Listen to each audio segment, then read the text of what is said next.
Hello, Infinite Magicraid community and YouTube. Hope everyone's doing well. I'm very excited to bring you the video today on damage formulas.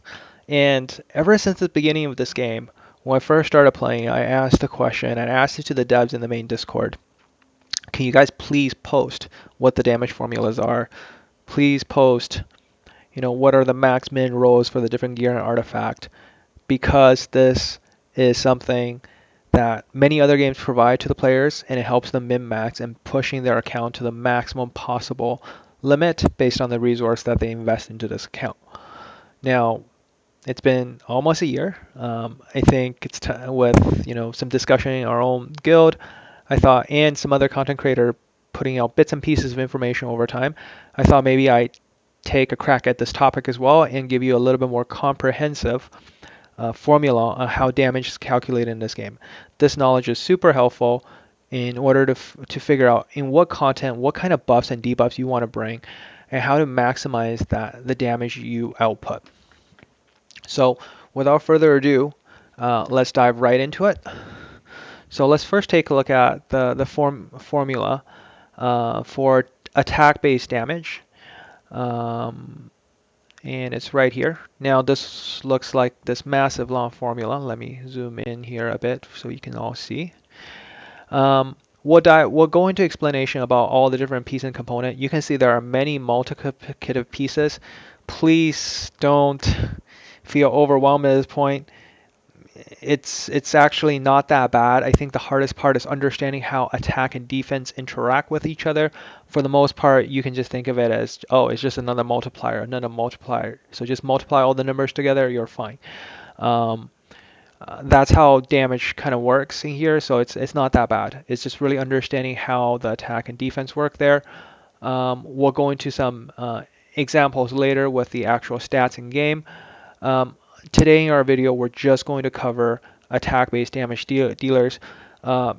There's a lot of dot damage dealers in game. I'll capture that in a future video.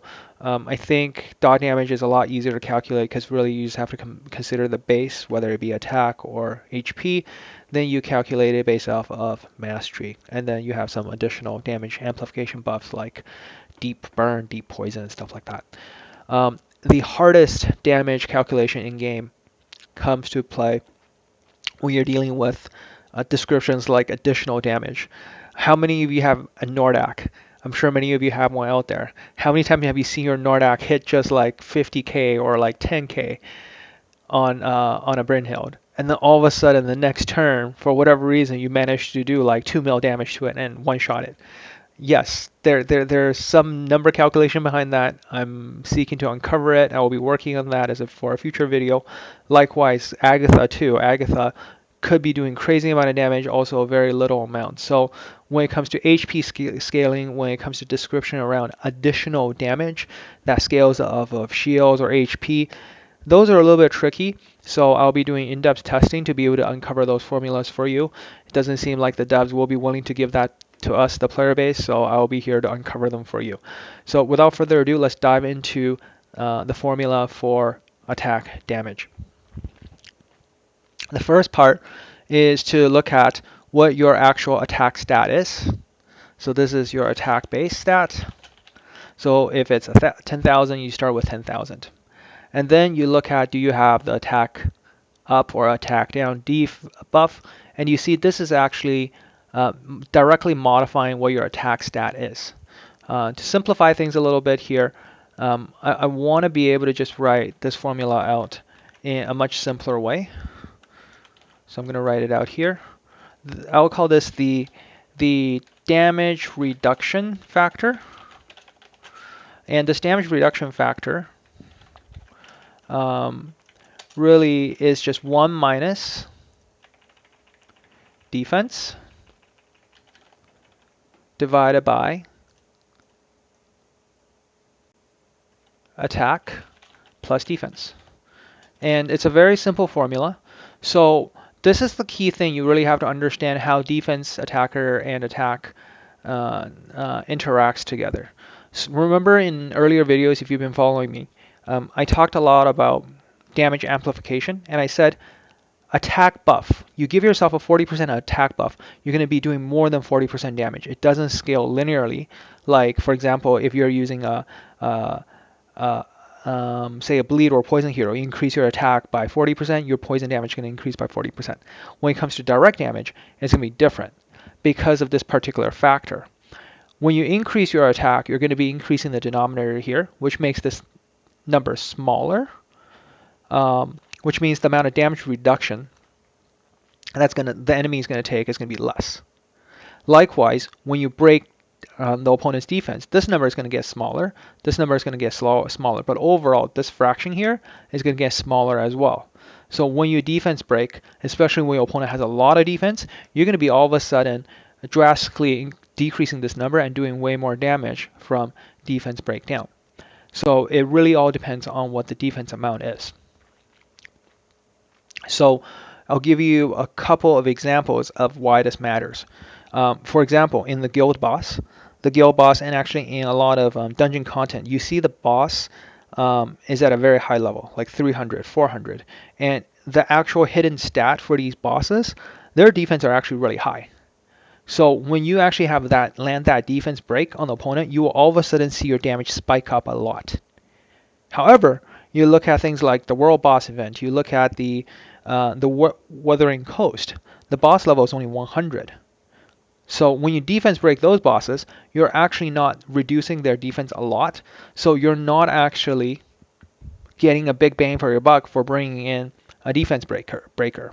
So if you're talking about your physical damage team and you're trying to optimize the damage for that, you're better off bringing in an attack up hero instead of a defense down hero if you can't get one that do both, right? So knowledge like this is super helpful for you to maximize your damage compositions for your various teams.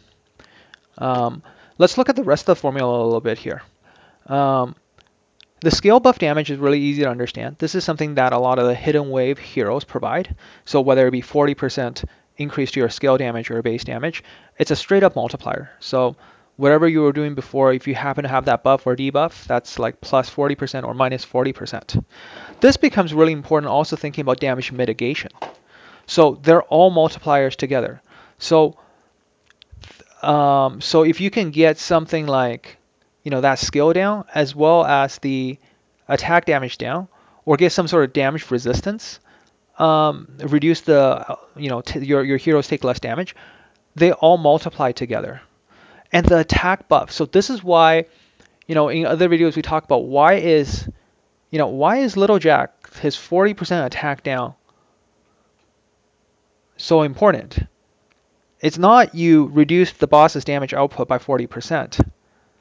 You actually also increase the amount of you drastically reduce the amount of damage you be taking as well by increasing this damage reduction factor, because all of a sudden the boss's attack could be reduced up to 80% here, which is massive.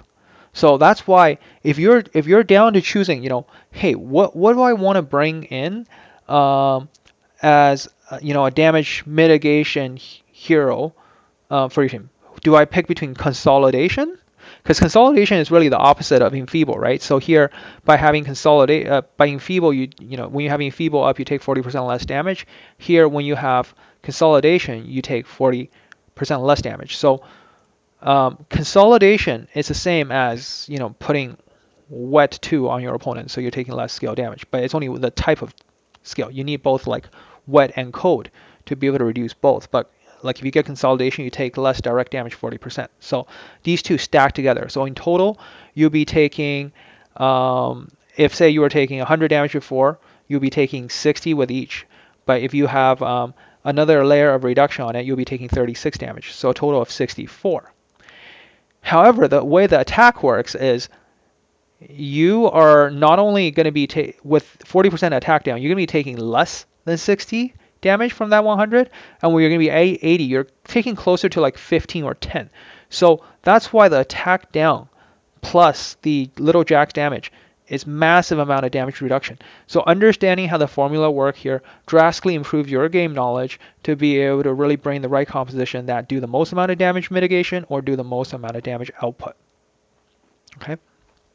So let's let's go through some of the examples here. And I know, I think another content creator did some work on just penetration alone, which is really great because penetration, the way penetration works is it's just another multiplier on here. So defense break reduces the opponent's damage by say 60%, so that goes to a different number. Penetration is another multiplier on top of that. So you can see here, if you have very high penetration, it just ignores portion of that defense in the calculation. So if you do if you can get to like 100% penetration, that's like ignoring defense, which is a massive amount. So penetration scales on top of defense buff, so you can stack them together.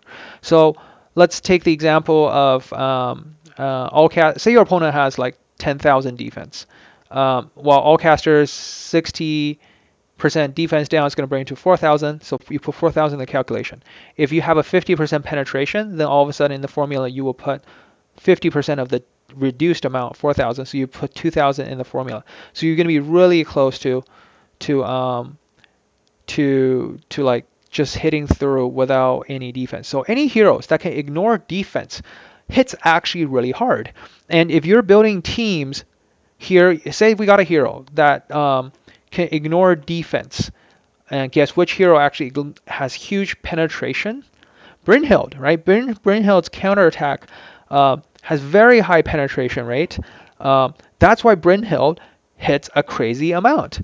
And really, in that damage, you don't need to defense break your opponent to get Brynhild to hit hard. On Brynhild teams, you don't need to bring anything like that. What you want to do is increase Brynhild's crit damage. You want to increase her defense, and you're going to be hitting crazy amounts.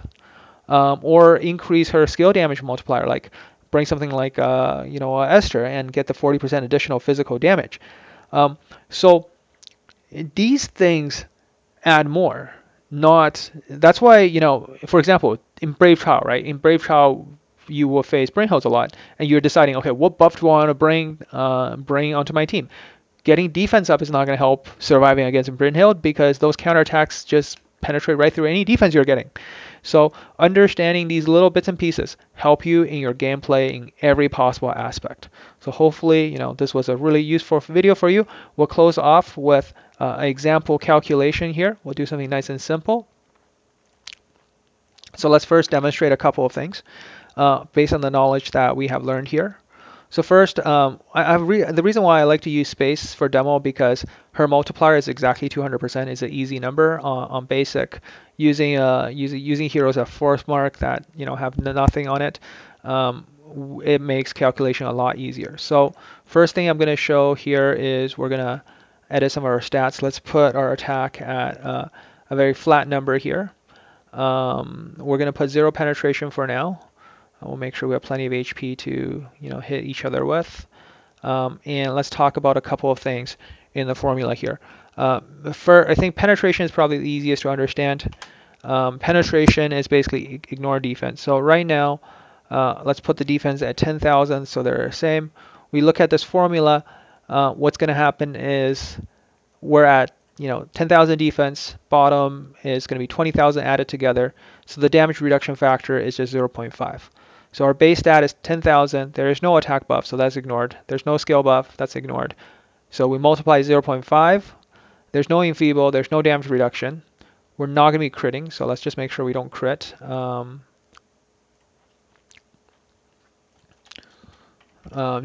and we're going to put this at 200 later, just so that it's easier to use. Okay, so what we're going to see here then is going to be 10,000 damage multiplied by a 200% multiplier, so that's times 2, then multiplied by 0.5, so we're going to be hitting 10,000 on the target. Okay, I probably forgot something here because the penetration is not 0. So it was ignoring about 0.5% of the defense. So now we're going to hit exactly 10,000. Ta-da, right? Now, when we scale up our attack, so people are thinking like, oh, well, this is easy. If we go to, say, 20,000, right, you're going to be like, oh, I'm going to hitting double. No, you're going to be hitting more than double because the damage reduction factor is now less. So if we look at the formula there, it's going to be 1. The defense is still 10,000, but the bottom numerator is going to be 10,000 plus 20,000, so that's a third. So your damage only is going to be reduced by a third. So you're going to be hitting 40,000 multiplied by 2/3. So that's going to give you 26,667. Boom. You saw that number there, right? 26666. So you can see I doubled my attack, but my damage there went up by more than double. It went up by almost 3 times, right? It went up 266%, right? 2.6 times more. So this is understanding the interaction between attack and defense. Right, now let's do something around damage penetration. So if I increase it to, and this is really just all, whether it be defense down or penetration, it's all about multiplying the target's defense. So, we're just going to do maybe 50 first, just to show you that. So this is really equivalent of having the enemy at 5,000 defense. We can do the example here. So we're hitting 32,000, right? If I edit my attributes again, I'm going to change this to 0 and give the enemy 5,000 defense. It's going to hit the exact same number, 32,000, right? So that's exactly how we show the calculation there. Let's do a little bit more here. So if we go to 100%, what's that going to, 100% penetration, that means we're ignoring defense completely. Then the damage just straight out becomes whatever your damage multiplier here is, multiplied by your attack. So what's our attack right now? Our attack is 20,000, multiplier is 2. We're going to be doing 40,000 damage. Okay, so hopefully that helps explain some of these things. I don't think I need to bring in a Catherine and other heroes to show you, what defense or wet or enfeeble is going to do, because that's just multiplier. So if you have enfeeble on the target, you're going to be hitting 1.4 times more. If you're going to have ripple up, or is it, yeah, ripple up is on basic attack, right? So ripple up 40%, you're going to do another 40% on top of that. So 1.96 times if you got both enfeeble on the target and also got ripple up.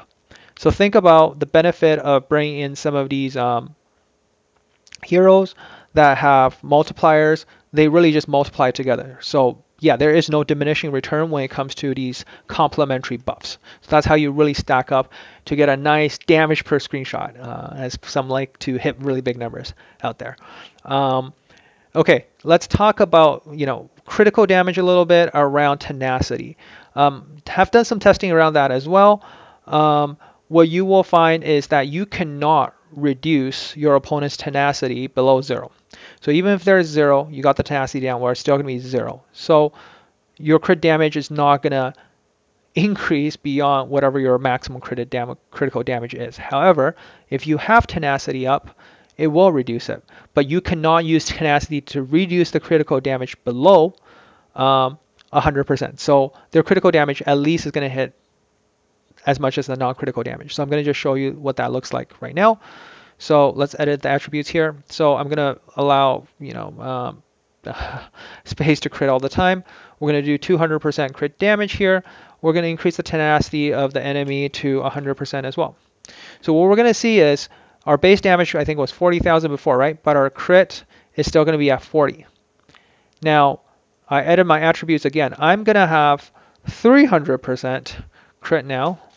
So it's going to really be like equivalent of 200% crit, right? Because 100% is going to be removed there. So you see that 40,000 go double, right? Now, if I edit my attribute and I have less critical damage than the opponent's tenacity, I'm not going to be hitting less than my 40,000. So the least I'll hit is the 40,000 there.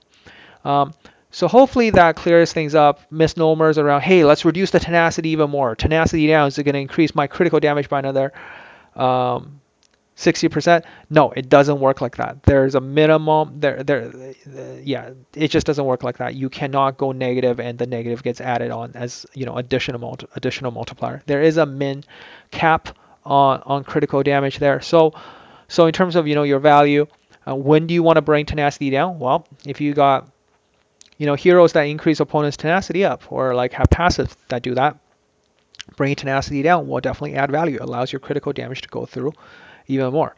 But in terms of priority, I would definitely say increasing your own attack, reducing the enemy's defense are usually more important. So yeah, there you go. So this is the first video.